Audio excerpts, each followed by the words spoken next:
Hello, my name is Kayla Dix, My name is Gabriel Clark. and today we would like to welcome you to the first episode of our presentation of the RX5 Workforce Training Program. And we have some important men here sitting in with us. We have Admiral Tony Cochran, Councilman Treon White, and Reverend Don Isaac. So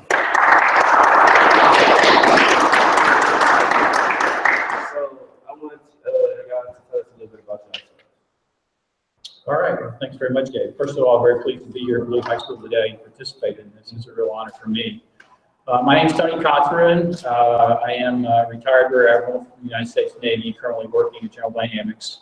But I grew up in Tennessee, just north of Nashville, and was an avid reader and somehow got addicted to reading about the sea and going to sea, and applied to go to the United States Naval Academy when I was in high school.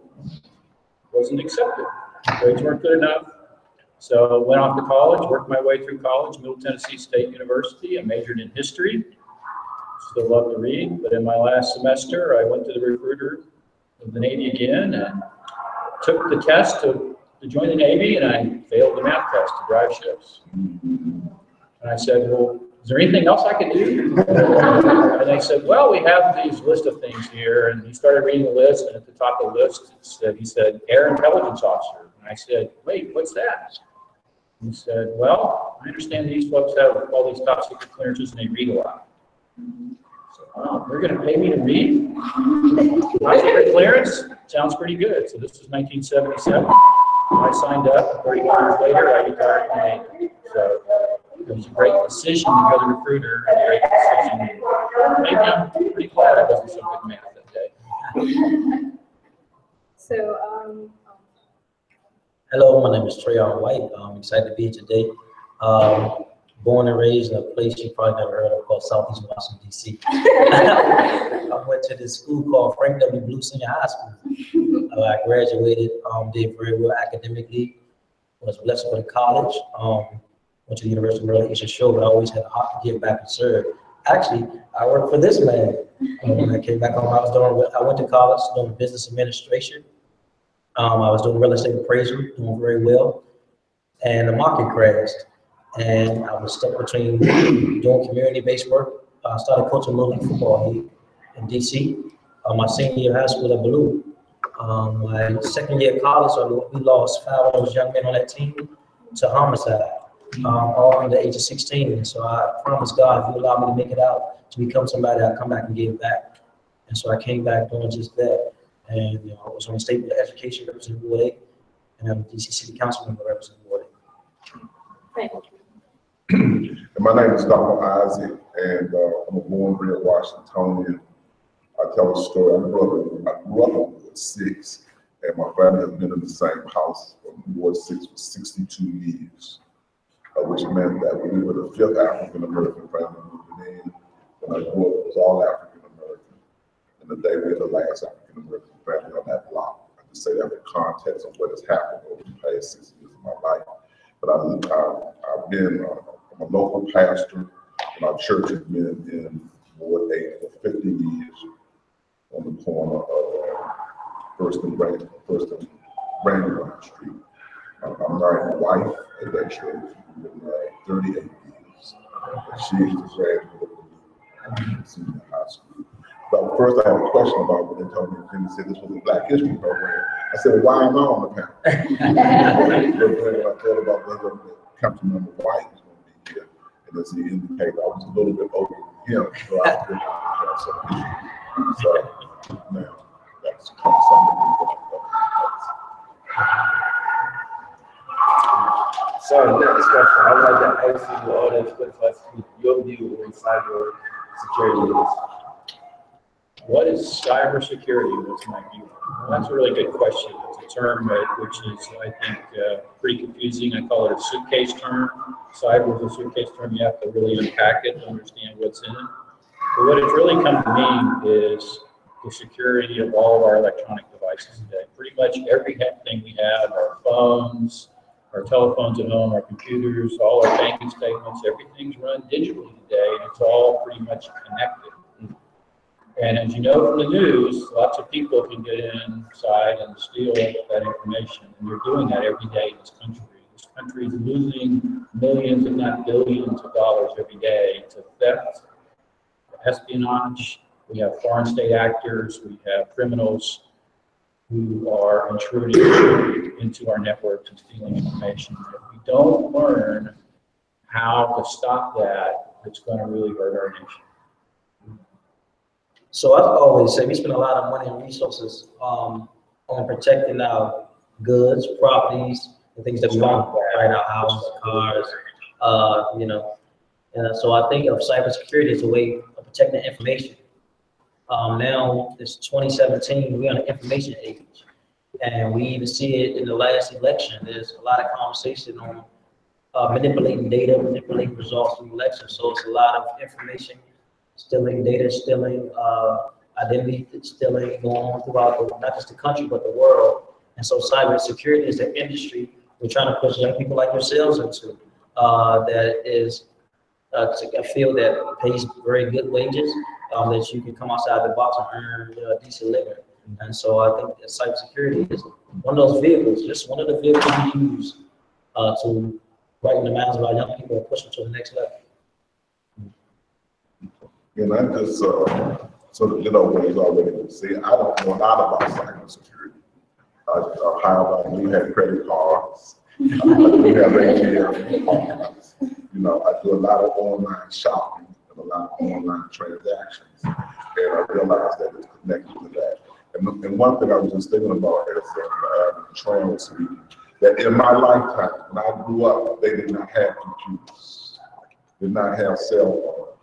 You know, so that just gives you an idea how fast that industry is growing and how significant it's going to be in the information age. So I think that you all are fortunate to be here tonight. And we need to find ways that we can parlay and leverage the involvement of our young people into this very exciting, growing, and new. I'll just add to what Reverend Isaac said. If we don't train the youth of this country, like yourselves, how to handle cybersecurity, to understand the risk, and to master that technology, we're not going to have the country that we have today. So it's really critical that we recruit people into the field, train people into the field, most importantly, that we teach young people the skill of critical thinking. It's not just all about technology per se, but that very simple part of thinking through the problems that I believe is really most important. I agree, Will. Feeding off of that, I would like to say, what do you guys think the impact of the RX, what do you think the impact, or what do you project the impact will be of the RX5 program on the youth of today? I mean, because we all know, well, not we all, but majority of people know what hacking is or how to hack, but we don't really understand what it is. So what do you guys think the impact will be on the youth? So I had the opportunity to run into a young man. His name is Carlos Brown, and he was telling me, he calls me Coach Trey, I used to be his coach. He was telling me he was working in the IT field, like what it is that you do. He started to explain to me what it is he did. I knew a little bit about it, and he started to tell me, you know, he wanted to support some of the work I was doing in the community. I'm like, okay, Carlos, you know, what is it, like, you know? And so what I realized is that his income level had changed tremendously. He went from having, actually, he dropped out of school, because when I saw him before that, he was in school. He dropped out of school, went to a local program in the community, got his certification through the Hope Project, and now he's making about $60,000 a year. And so what that does is change the dynamics of the economic stability in the family, right? So if he's making that, and his counterpart is making another amount, it strengthens the family. And then what he has one of the highest unemployment rates per capita in the country. So that's what we need. We need to change, because there's a direct correlation between poverty and crime a lot of times in inner cities. And so, and allowing people to participate in economic booms or in niches that pays very well, I think is the beginning of something beautiful we're doing this. So I'm thankful to Mr. Jimmy Whitehead for spearheading this today. Okay, so I want to know about the type of growing job that's coming up from cybersecurity. you elaborate on that? Sure, happy to. I mean, just to start off, on any given day, there's hundreds, thousands, 10,000s of jobs openings in the information technology field, and it's a wide range of things. And a lot of them take a lot of knowledge, a lot of education, and a lot of training. But nobody's going to get that in a day. And you have to, for you youngsters, the trick is to just start somewhere and start getting some of that training, some of that education. But typically, a lot of people start out with what's called a service desk or help desk, where they're simply answering the phone. Of course, with all these computers, and they never seem to work right. Mine wasn't working right today. There's problems with it. So you've got a phone number, you call somebody, and they get you some help. That's a great place for a person to start, and you don't need to know too much. You get a little bit of training, but you start getting involved and seeing what the problems are, and then you get a chance to get some more training.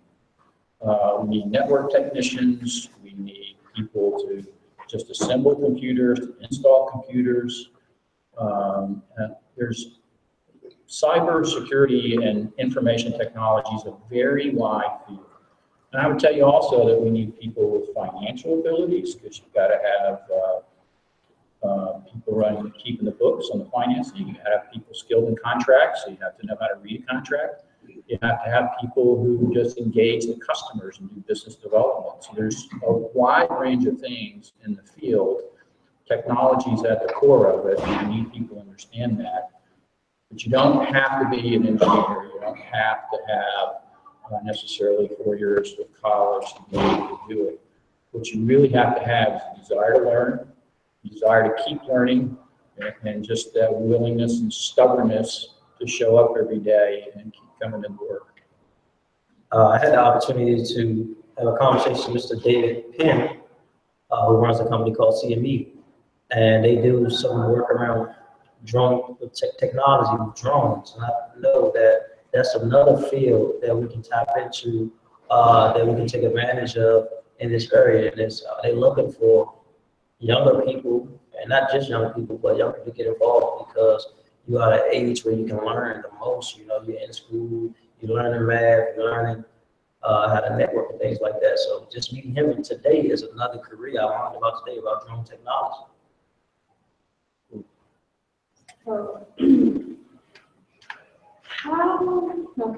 How long does it typically take for an individual to gain certification for RX5 or in cybersecurity?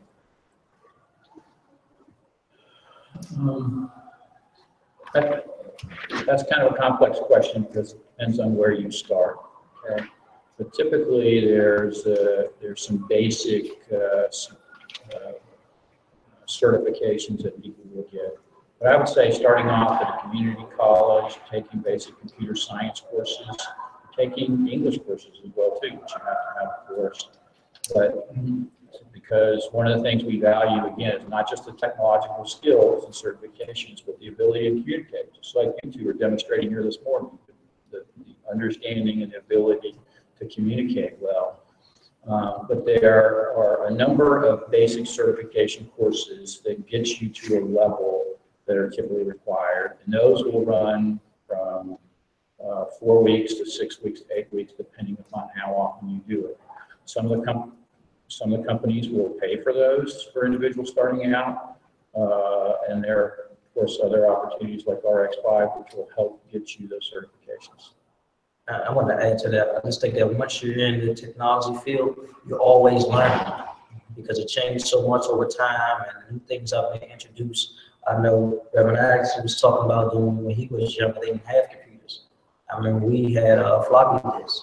Even a disk drive, you had 100 hours and it dial-up, right? Now you all don't even know what dial-up is. And so when we had pagers, you all don't really know what pages are. When you have cell phones, and you have flip phones, the green screen, so you're on the information age, so it's constantly evolving. And so it's one of those things where you never stop learning. It's forever evolving. You're going to keep learning. Yeah. Now, how much would you say a cybersecurity certified employee would make? Starting out, you know, $50,000, $60,000, you know, all the way up, 100, 150, 200. Want to keep going?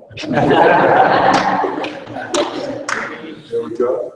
The thing is that they're very high demand now. Depends on your level of education, your level of expertise. You know, obviously, if you're managing a lot of folks, that comes into play. But just like the councilman said here, the technology is changing very rapidly. You understand Moore's Law, every 18 months, it changes. And it's a very complex field. That's why I call it the suitcase term. You have to really get into the details of it. So it's very broad. And I think the best advice I have for a youngster is just pick something, do something, work your way into it, volunteer, get online, get some free learning. There's massive online courses you can take. Become familiar with the vocabulary. The biggest, I think, hurdle is getting through the vocabulary of what things mean. That's probably true for any job. But once you get past the vocabulary, you can start conversing in it, you can go into an interview and convince somebody, well, this young lady, she really knows something about this stuff. She knows the terminology. I'm going to take a chance on her, and I'm going to give her the starting job. I want to take that advice myself. Well, another question I have is it mandatory for a person, or is it required for a person to have a college degree? It's not mandatory. There are a lot of jobs that require a college degree, and there are jobs which don't need a college degree. Associate's degree, or not even just a high school degree. Some of the help desk, service desk jobs that I talked about earlier, you don't need a college degree for that. But I would encourage every one of you to get your college degree because, you know, again, it's about learning more, and the rigor of going through college is as important as that degree. And again, it doesn't have to be in any particular field, but just having that diploma showing that you've gone through that rigor, you've been disciplined enough and faithful enough to go through it, shows a company, okay, this person is worth investing in. And so now that you had talked about like the job and the pay grade and stuff, and now you're attempting, so what would you say cybersecurity workforce training is? Where is it at? I don't know. What would you say it is? Like, what is it? Well, it's a lot of learning about technology, a lot about computers, a lot about networks, a lot about, it's very specific, detailed work. So you have to have a mind for that level of detail and repetition and standards. A lot of it is about being able to read a manual, go in and set something up. You know, this computer is supposed to be set the specific ways, and your ability to go in and do that and apply that. You know, our IT professionals are people who have a mind towards meticulous detail. Because if it's not set right, just like your phone, right? If you don't set it up right, it's not working. And so it's not that complicated. It's not, I would call it rocket science per se. It's fairly simple, but you have to get through that nomenclature, that language. You have to unpack all the complexity of it. But in terms of the training and going through it, it's really a series of classes and certifications that you build upon over time. And it's the experience of getting a job, actually doing the work, listening to a good mentor or a boss, you know, paying attention to them, and showing up every day, making mistakes. You're going to make mistakes, right? Because we've all made mistakes. You're going to get yelled at probably, and you say, okay, I don't want to go get yelled at again. Well, just go in there and learn from those mistakes. And I'd like to add to that, I think that today's generation, my wife spends a lot of time in early childhood development. And she's always fascinated by the fact that how children, many times under the age of 3, are in fact literate with the use of technology. You know, they know how to use an iPad. You know, they know how to use a telephone to carry out very basic functions. So I think that this generation has a unique opportunity because the things that you learn as basic day-to-day essentials, and things that you learn often to play games on also represent an ability for you to earn money. So I think that it's a mindset on the part of young people that we have to say that we want to use things to make a living. The program that Councilman White talked about, Project Home. I mean, it has about an 85% success rate, placing people at help desk. I mean, there's a great need. And in technology, we find the same situation that we found in DC, which is that we have the highest unemployment rate in Ward 8, but there's still more jobs than there are people to fill the jobs. I mean, anybody who works in the industry of job development today has more jobs than we have eligible qualified applicants. So I just say that as a way of context, that if we just remove every excuse, and take the skills you have basically playing with computers and playing with telephones and using them, and combine that with the education that will give you discipline, as the Adam talked about. You know, this certain discipline that just comes from going to school every day, showing up, doing the work, and the two together, you will be rewarded, I think, in a very early time in your age, at a very early point in the age. So we put our minds to it. Sorry. So, where can an individual go to learn about your program or cybersecurity from someone interested in cybersecurity? I want to get the knowledge. Where can I go to find or hear about? Just jump on the internet. I mean, just start Googling, and you're going to find all kinds of programs that are out there. Again, many of them are free. Just go on and start taking advantage of what's right there at your fingertips. It takes, again, I think a lot of discipline to make yourself go through that. It's tedious, and you've got to work at it. It's just like practice on the football field. It's not always fun sometimes, but you've got to start meeting. You've got to dig into it. But it's literally right there on the internet. It's right here in this library. There are books on computers, and then talking to people in the field. Okay, go find people who are in the field. Ask them, what do they do? Get their recommendations for it. But it's really as simple as that. I would like to know what type of impact do you think that a program like this, given these type of jobs, will have on today's youth? Well, any program like this, first of all, we've got great volunteers like Jimmy Whitehead and others who are giving their time to promote this because they see the value of it. But anytime we can promote education, the community and the nation's going to be better off. We just think that, as Councilman talked about, whoever talked about, you know, we need people to be educated to fill the jobs. We need to get them convinced that they can do the jobs. And we gotta, one of the things this program does is exposure. I think exposure for young people at Balliou Senior High School and throughout the region is phenomenal in terms of opportunity, because a lot of people become what they see. When you don't know people in those fields or those areas or in those different careers, then you don't aspire to be there. You become what you see. So it changed the paradigm of imaging. So when you as a young man get into this field and you start making $120,000 a year, and people ask you, what are you doing? You know, people, and then you come back and talk about, you know, your experience in that field. It draws someone else in because we all have the ability to influence and touch other people. And that's what it's all about.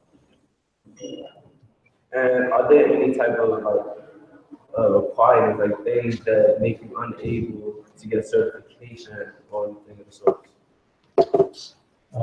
Drug arrests, criminal arrests, getting into trouble. I mean, nobody wants to let you on their network if you've not proven you're a law-abiding citizen. So that's going to be a problem if you've done that. So you got to stay on the straight and narrow, stay out of trouble. That's the biggest. In fact, that's the biggest thing that people get thrown out for. Is either some kind of criminal offense or some kind of ethical offense. And so it's just doing the right thing. And let me add that you can have a clean record, but you have to be able to pass drug tests. Yeah. You know, that's another thing that we have to keep mindful that I've seen people go through all the levels, get ready to go for employment, employers excited, new employees excited, but drug testing is going to be well. I guess I say that because we live in the city. I don't know what the drug law is, but people in church, it's very confusing.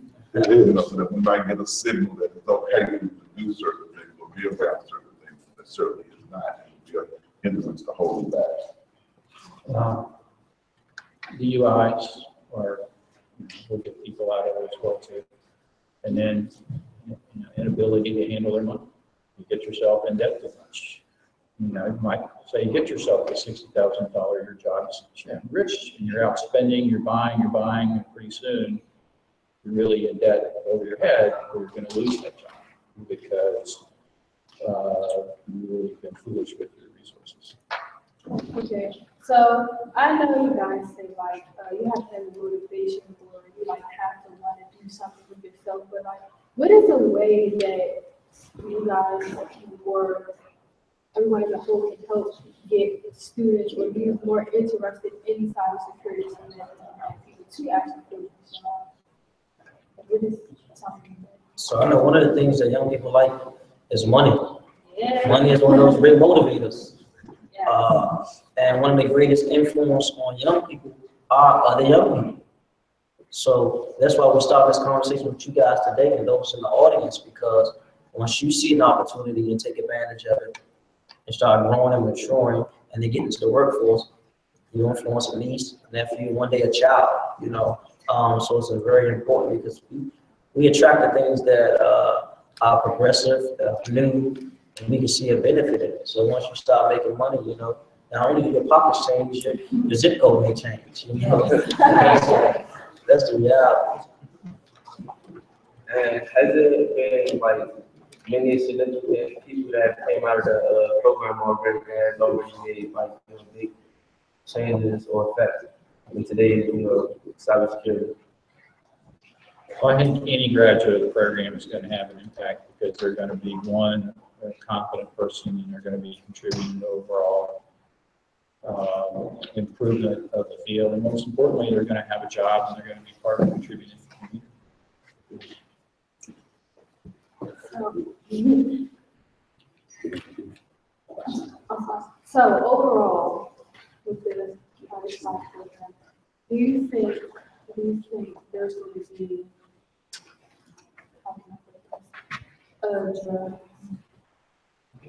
a dramatic change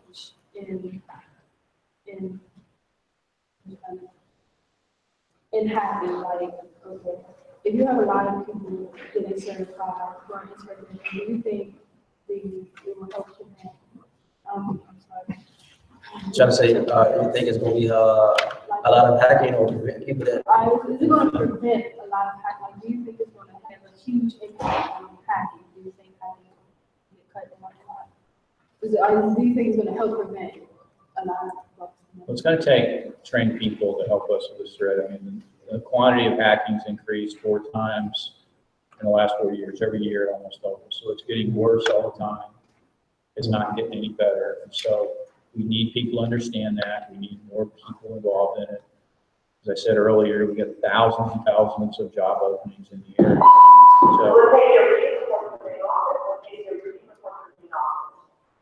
So we've just, I think it will make a difference. So, does anyone in the crowd have a question about the RX5 program? Okay.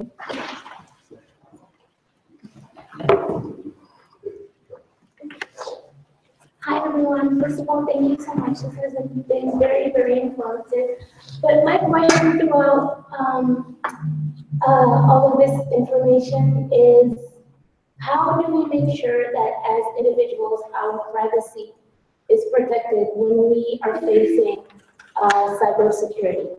Where do we draw the line to what is permitted and what isn't in order to keep our privacy intact, basically? Well, I just answer first as a consumer. I don't know. I mean, that's because nowadays, even though there are a number of laws about privacy and the use of information that we provide to vendors that we do business with, I mean, it seems that every time I conduct a transaction, you're opening up your life. Your name, your phone number, your social security number, your cell phone, just all of these things. Security code on your credit card, and you always, I oftentimes think, who is it on the other end that I'm getting that information to? So I think it's going to just be one of those issues that we have to address as a society, as we begin to, even because as Adam indicated, even with more security with the side, with more persons defending against the number of people who are trying to do things, take advantage that is still increasing too. I would say the path starts with your question. I mean, you're asking the right question, is how. And first of all, you can just make yourself smarter on your own personal computing that you have. Or have you changed your password in the last year on all your banking accounts, the ones that are really important? Have you really looked at your Facebook and seen who can look at what's going on? So you first have to be responsible and accountable for what you have. And then I think you have to start asking both the commercial industries and government, we have to be holding accountable. I mean, Google knows far more about any of us than we really understand. Okay, well that's good when it helps me find a location like Balliou High School today and gets my car here. And we like that. But what are they doing with the rest of the data? So that's where the government needs to be engaged, and they are engaged. But I think, first of all, we all start with, let's take ownership responsibility for what we have. Most of the hack-ins come from people who haven't changed their password, or who clicked on a phishing email, which clearly isn't from one of my friends, asking me to send them $2,000 to somewhere around the world. And that just doesn't make any sense. So why would I click on it? Right? When I clicked on it, they got it. And they're in my system, and they've got every access to things I have, and my credit card number is gone. And so it doesn't directly impact me because the bank supposedly covers that when somebody's spending on my credit card, but it really does impact all of us because we're all ultimately paying for that as taxpayers. That's a good question. Thank you. Are there any other questions? I've got a question. First of all, I want to commend the students for a job well done. You guys are awesome. And the panelists as well for sharing your insight. My first question is for the entire panel, and that is, are there any opportunities for kids like these at Balliou Senior High School that can get some work-study training, some hands-on training around anything, to your point, Pastor, that takes those skills and those things that they're familiar with on a day-to-day basis, and you put them in that business setting that gives them more insight into how to apply those in that work environment. I remember as a kid growing up in Detroit, I had a work-study job with General Motors and AC Delco, their parts division. So I learned business from that perspective. Are there any sorts of opportunities for these kids, these students, with your office, Councilman, or your church, or your company, Admiral, as well?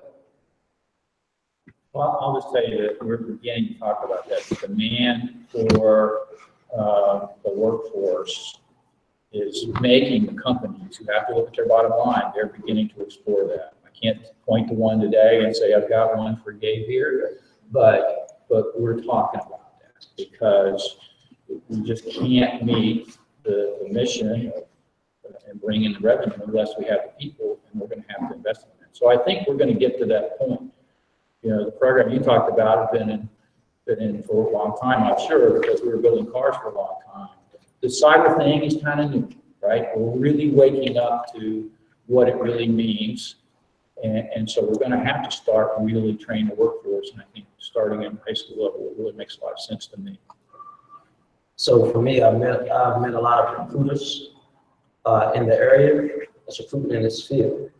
I don't have the names off the top of my head, but I remember seeing on the PowerPoint. So I was in a presentation about the whole project. And the demand is so strong that we just try to find people to get them certified quick enough to fill those positions. And I knew it was funny because one recruiter was at the presentation and saw some of their competitors on the screen, and it was like, oh, one of those things. And I think that what we're doing is they're building the foundation for you to participate. There's a market out there way bigger than you can see right now, and there's definitely opportunities not in the cyber field, but for interns at my office downtown. We also opened up a way office in April, I believe, right now. Yeah, I don't have any immediate answers, but I was thinking, I've been probably working with young people since the council member was a kid. And my conclusion, and one of the reasons I'm still engaged today is that clearly economics is the key to transforming lives in the community. That we want to work in this next 3 to 5 year period with developing opportunities of that type. I just think that the council members talked about Project Hope a couple of times. That's a very successful model that we begin to do those things. Probably replicate things of that nature. Okay. One follow-up, I noticed the backdrop with the UMBC and RX5 training centers.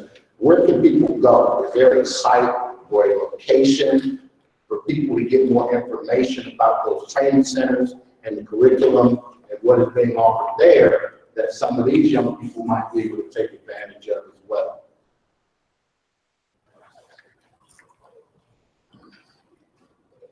The answer is yes. The answer is yes. If you look on your newsletter, in the media matter, there's an address to go to for that. Yes, sir.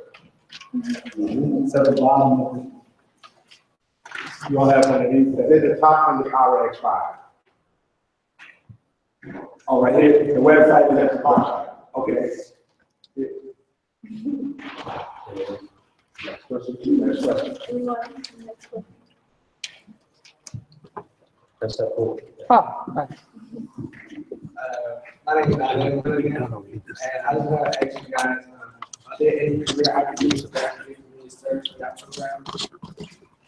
I can say for me, you definitely can get community service going. What is you doing?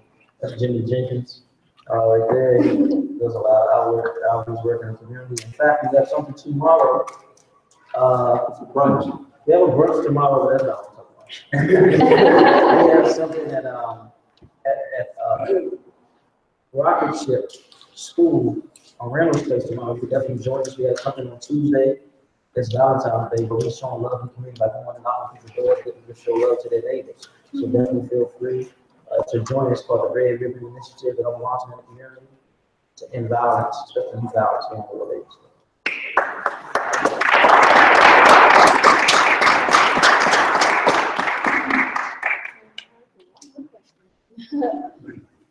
I wanted to ask the panel, I know there's a lot of emphasis. Aaron mentioned it, the council member mentioned it, Reverend Isaac mentioned it as well, about what's happening in our communities, what is happening on a national basis.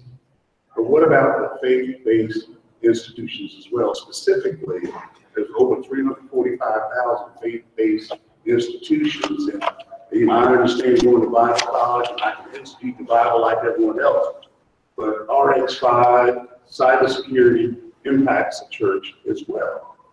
Even in Ward 8, we have over 108 faith-based institutions, but I don't see a push from a church or some entity saying to a faith-based entity, you need to be concerned about these things. If your offerings are tied up in some mess based upon cyber, then what? And how do we educate ourselves? Reverend Isaac has been doing this for a very long time, and I don't know by the time I get to where he is, maybe there won't be cyber. I think all of us are going to have to be engaged in it. It does affect the faith-based institutions, all institutions in the country. And so again, it starts with really understanding what's going on in that digital domain. We've got to get smart about it.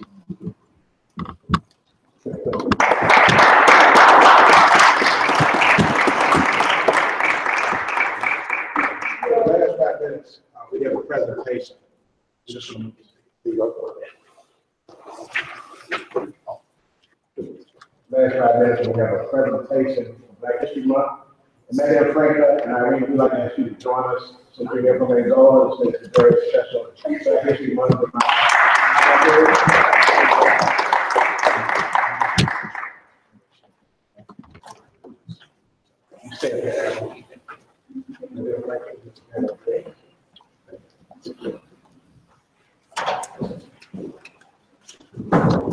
So today I would like to introduce from Angola, all the way from Angola, Africa, Miss Maria Franca. Give her a round of applause.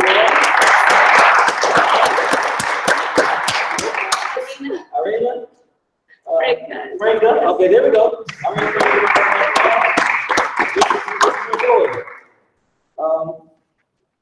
And then I would like to give a small token of our appreciation to Admiral Conference for coming today. So we have.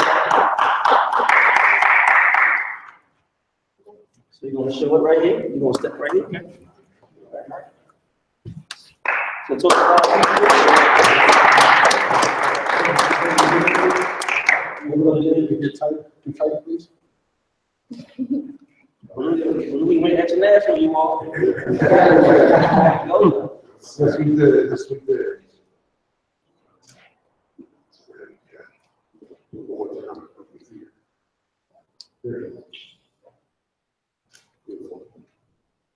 Okay.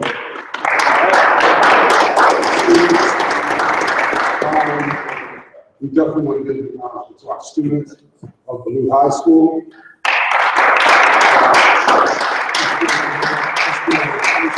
Live stream and broadcasting live. Ken, come on in. I think you guys did a wonderful job, a fantastic job. And it's only going to get better from here. So I personally want to say thank you all for coming in. And they didn't stress out a little bit, but not a lot. It's conversations and thank you for starting us.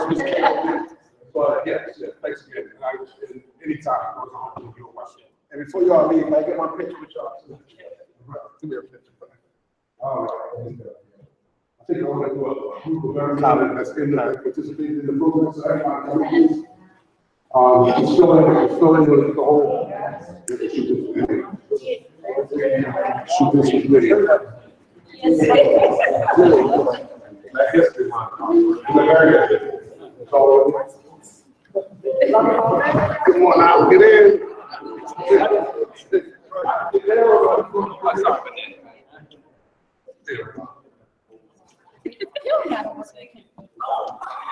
That's my girl. Hold it down, let the camera do its job. Now look to the eyepiece. I'm just looking at Swing. Do not look through the eyepiece. Get everyone in there. Try to do too much. I don't think you take that. Get on top of the mic. He doesn't take the glass and helps move things around. You don't have to touch anything, Swing. It's a little. Somebody help us with that, please. Hey, move this mic. You know you wouldn't.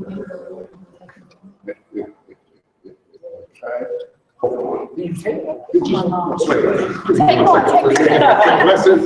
You want me to tell you? That's the top of the There you go. Sorry. You freshman and sophomore. It's okay. You will.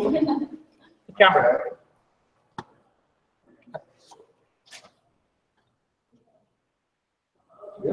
That's all. Wonderful. Thank you, guys.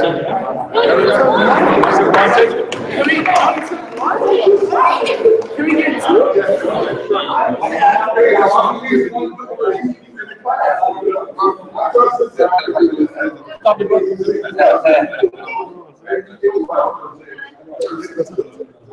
Stop the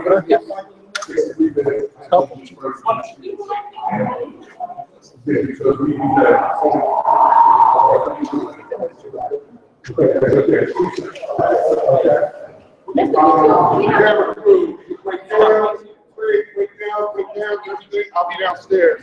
Yeah, stop it. Stop it, the broadcast. You're going with me, yes.